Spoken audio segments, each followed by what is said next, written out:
श्री राधे राधे। भक्तों, ये बात उस समय की है जब राधा बाबा श्री सेठ जी के साथ बाकुंडा में थे। श्री सेठ जी मारवाड़ी मिश्रित हिंदी का प्रयोग अपने गीता प्रवचनों में किया करते थे। उस समय श्री सेठ जी के एक गीता प्रवचन को बाबा ने शुद्ध हिंदी भाषा में लिपिबद्ध करके दिखलाया। बाबा की अभिव्यक्ति कुशलता, भाषा अधिकार और विषय प्रवेश को देखकर श्री सेठ जी को बड़ा विस्मय हुआ।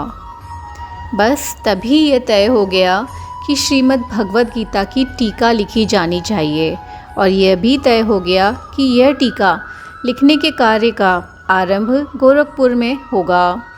गोरखपुर पहुंचने की तिथि निश्चित हो गई।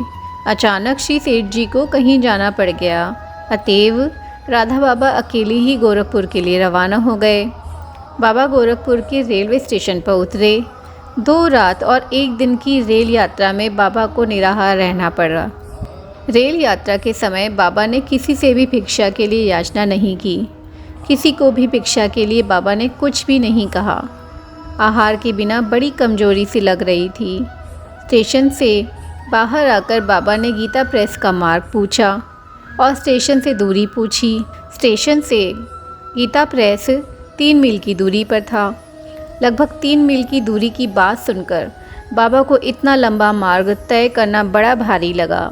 बाबा ना तो पैसे का स्पर्श करते थे और ना ही किसी जानदार सवारी पर चढ़ते थे। जानदार सवारी वो होती है जिस पे किसी जानवर का उपयोग किया जाता है, जैसे कि घोड़ा गाड़ी, बैलगाड़ी। 2 दिन से भूखे रहने के कारण राधा बाबा के शरीर में इतनी कमजोरी आ गई थी कि उन्हें गीता प्रेस पहुंचना पहाड़ जैसा लग रहा था, पर कोई दूसरा उपाय नहीं था।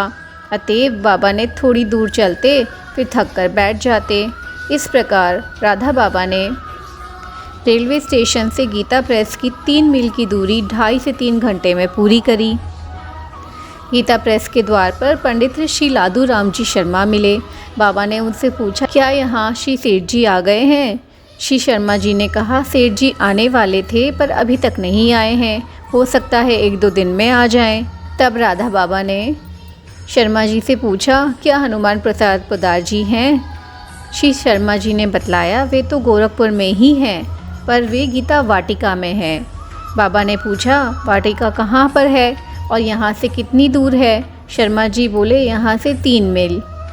अभी तक तो बाबा खड़े खड़े बात कर रहे थे, परंतु जैसे ही 3 मील वाली बात सुनी तो बाबा हताश होकर भूमि पर बैठ गए। बड़ी कठिनाई से पैदल चलकर 3 मील पार करके वे आए थे। शरीर की दुर्बलता के कारण 3 मील पुनः चलना उन्हें असंभव सा लग रहा था। उसी समय शर्मा जी ने कहा, मैं आपको इक्का दे देता हूँ, उस पर चढ़कर चले जाइए। भक्तों, यहाँ पर इक्का का मतलब है घोड़े की सवारी। राधा बाबा जानदार सवारी पर नहीं चढ़ते थे, पर विवशता थी। इक्के का भाड़ा श्री शर्मा जी ने चुका दिया था। इक्का गीता प्रेस से गीता वाटिका आया और प्रवेश द्वार पर बाबा उतर पड़े। भक्तों, आज की और तब की गीता वाटिका में बड़ा अंतर है। उन दिनों न तो बिजली का प्रकाश था, न चारों ओर जन बस्ती थी, न पक्के मकान थे, न ही पक्की सड़क थी। तब सड़क ऐसी कच्ची थी कि वर्षा हो जाने पर सड़क पर चारों तरफ कीचड़ ही कीचड़ हो जाता था। फिर कीचड़ तथा पानी में पैदल चलने वालों को बहुत अधिक परेशानी होती थी। रात के समय दीपक या लालटेन से काम चलाया जाता था और चारों ओर अमरूद और आम के बड़े बड़े बाग थे। उन दिनों यह क्षेत्र ऐसा निर्जन था कि लोग दिन में आते हुए भी डरते थे, रात की तो अब बात ही क्या करेंगे। उस समय की गीता वाटिका को एक प्रकार से लघु वन स्थल ही कहा जाता था। हरी भरी लताओं और ऊंचे ऊंचे वृक्षों के कारण यह उपवन बड़ा सघन था। ऐसे इस ऋषि उपवन में अपने इने गिने सहयोगियों के साथ रहते थे हनुमान प्रसाद पोदार जी। कल्याण पत्रिका के संपादन का कार्य किया भी करते थे। वाटिका के अग्रभाग में एक भवन था जिसमें हनुमान प्रसाद पोदार जी यानी कि भाई जी सपरिवार रहा करते थे। इस भवन में संपादकीय विभाग का कार्यालय भी था। उस भवन के बरामदे की सीढ़ियों पर राधा बाबा आकर बैठ गए।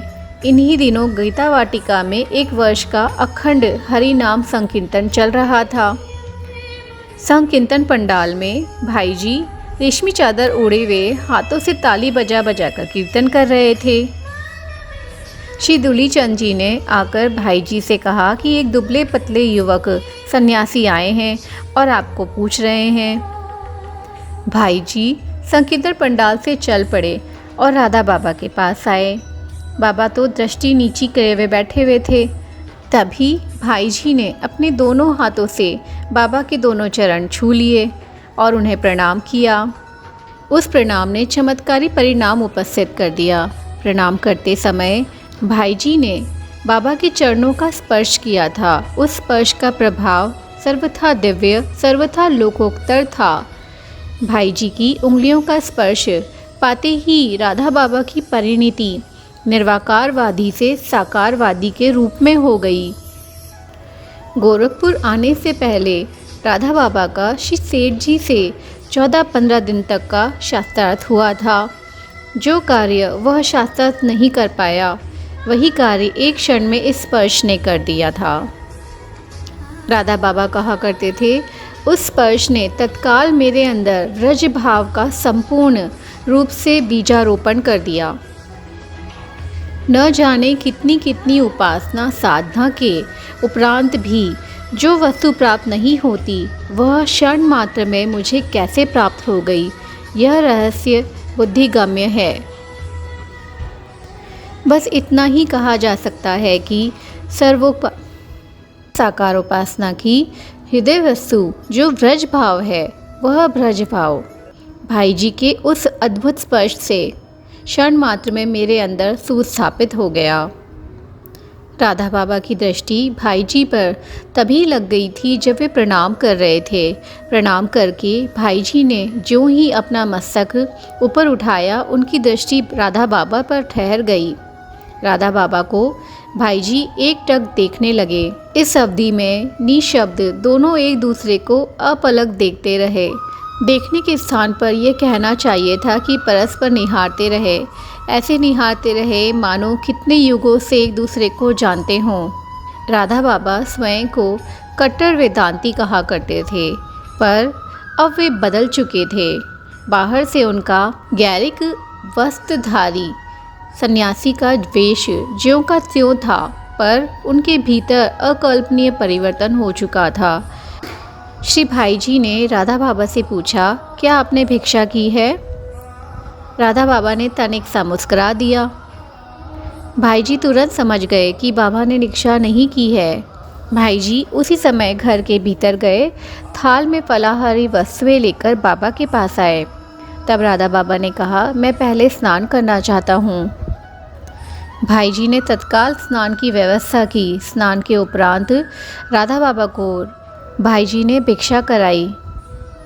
भिक्षा के समय भाई जी ने पत्तल परोसने का कार्य स्वयं ही किया। इस प्रकार कुटिया में राधा बाबा के विश्राम के लिए गद्दा भी भाई जी ने स्वयं ही बिछाया। बाबा के विश्राम का प्रबंध एक कुटिया में किया गया था।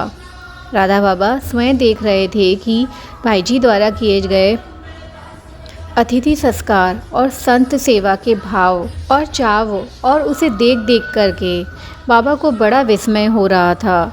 यह विस्मय क्षण प्रति क्षण बढ़ता जा रहा था। ऐसा सौजन्य, इतना शील, इतनी दीनता आज के युग में देखने को कहाँ मिलती है। भक्तों, इस तरह से पहली मुलाकात जब राधा बाबा की श्री भाई जी से हुई थी, यह दो संतों का मिलन ऐसा मिलन था जैसा श्री चैतन्य महाप्रभु से श्री नित्यानंद महाप्रभु का था, श्री रामकृष्ण हंस का श्री स्वामी विवेकानंद जी का था। आप सबको ये प्रसंग कैसा लगा, मुझे नीचे कमेंट बॉक्स में ज़रूर बताइएगा। श्री राधे राधे।